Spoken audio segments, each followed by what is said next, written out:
The bus had already pulled away when the little boy broke free from his mother's hand. A horn screamed through the morning traffic. Without thinking, a man in a navy work jacket dropped the leather folder tucked under his arm and lunged into the street. Tires shrieked. Coffee splashed across the pavement. The boy froze in terror, but the stranger reached him first, throwing both of them onto the curb just as an SUV rushed past. For a heartbeat, nobody moved. Then the child burst into tears. The man looked across the street at the digital clock outside a bank. 9:02 a.m. His interview had started 2 minutes ago. Ethan Brooks didn't even bother checking his phone as paramedics made sure the boy wasn't hurt. His suit jacket was torn at the shoulder, his white shirt stained with dirt, and the folder containing years of certifications had disappeared somewhere in the chaos. The frightened mother hugged her son so tightly she could barely breathe.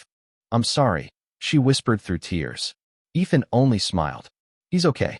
That's what matters." He walked away before anyone could thank him again. By the time he reached the downtown office tower nearly 40 minutes later, the receptionist already knew why he was there. "I'm sorry, Mr. Brooks." She looked genuinely disappointed. "The hiring panel has already finished." He nodded. "I understand." No arguments.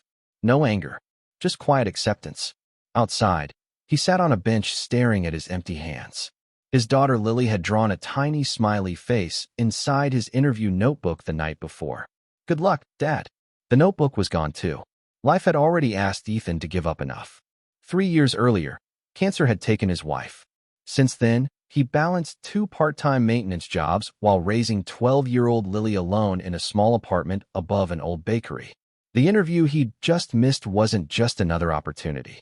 It was for a facilities manager position at one of the fastest-growing healthcare companies in the state.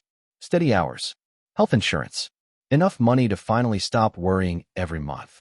Lily had even celebrated the interview by making pancakes shaped like stars. "You'll get it," she'd said. He wanted to believe her. Instead, he found himself walking home with scraped hands and no job. That evening, Ethan tried to hide everything. He smiled through dinner, pretended the interview had simply gone fine.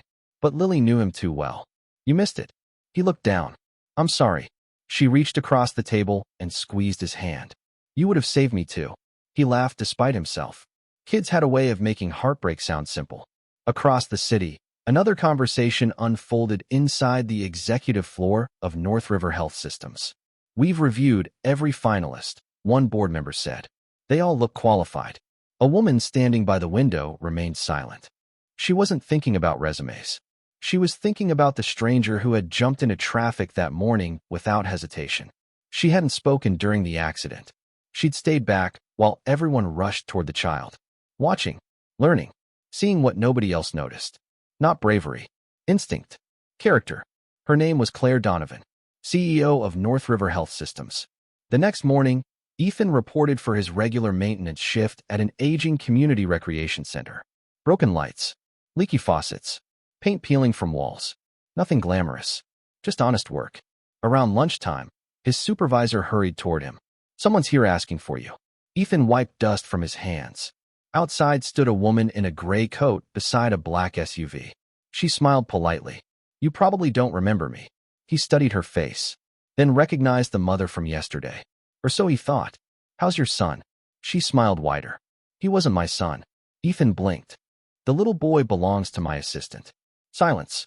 "I'm Claire Donovan." She extended her hand. "I'm the CEO whose interview you missed." Ethan felt every word settle slowly. "You." "I know." Claire nodded. "I watched everything."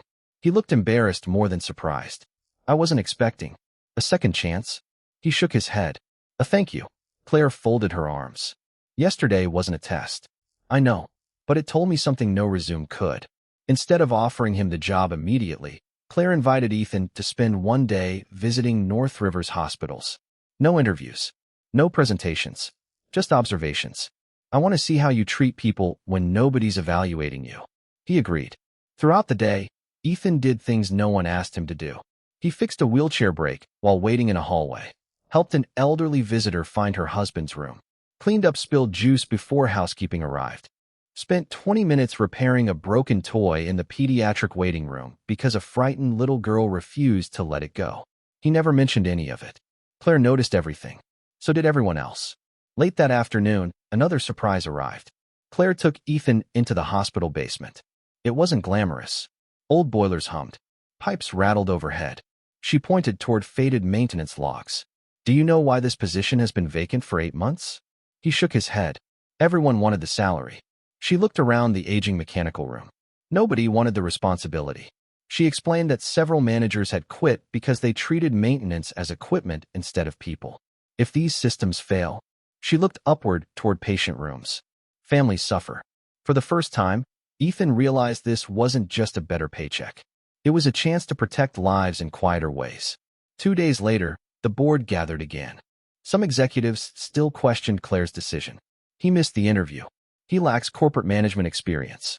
Claire simply placed a photograph on the table. It showed Ethan kneeling beside the crying child moments after the rescue. This company exists to care for people. She looked around the room. If we can't recognize someone who already lives that mission, then we're hiring the wrong way. No one argued after that. When Ethan received the phone call, he almost ignored it. Unknown number. Probably another bill collector. Instead, he answered. Claire spoke only one sentence. We'd be honored if you'd lead the team. He closed his eyes. For several seconds, he couldn't respond. Not because he was shocked, because he was thinking about Lily. That evening, father and daughter returned to the same tiny apartment. Only this time, Ethan carried groceries without checking price tags. Lily noticed first. You got it. He nodded. She ran into his arms so fast, she nearly knocked both of them over. Between laughter and tears, she whispered, I told you. Months passed. The hospital became more than Ethan's workplace. Employee turnover dropped. Patient satisfaction quietly improved. Maintenance crews felt respected instead of invisible. Claire often joked that Ethan repaired people as often as he repaired buildings. He always laughed and denied it. But everyone knew she was right. One rainy afternoon, Ethan walked through the hospital lobby and saw the little boy from the accident coloring beside his mother. The child looked up. I remember you. Ethan smiled. I'm glad. The boy handed him a crayon drawing. It showed 2 stick figures standing in front of a giant building. Above them were 3 uneven words written in bright blue. Thank you, hero. Ethan folded the picture carefully and slipped it into his wallet. Right beside Lily's faded note that had survived after all. Good luck, Dad. He kept both reminders close. One for the opportunity he thought he'd lost. The other for the reason he never regretted losing it. Because sometimes the biggest opportunities don't begin in an interview room. They begin in the few seconds when no one is watching, and you choose to stop for someone who needs you more than you need success. And in the end, the choices made without expecting a reward often become the ones that change an entire life.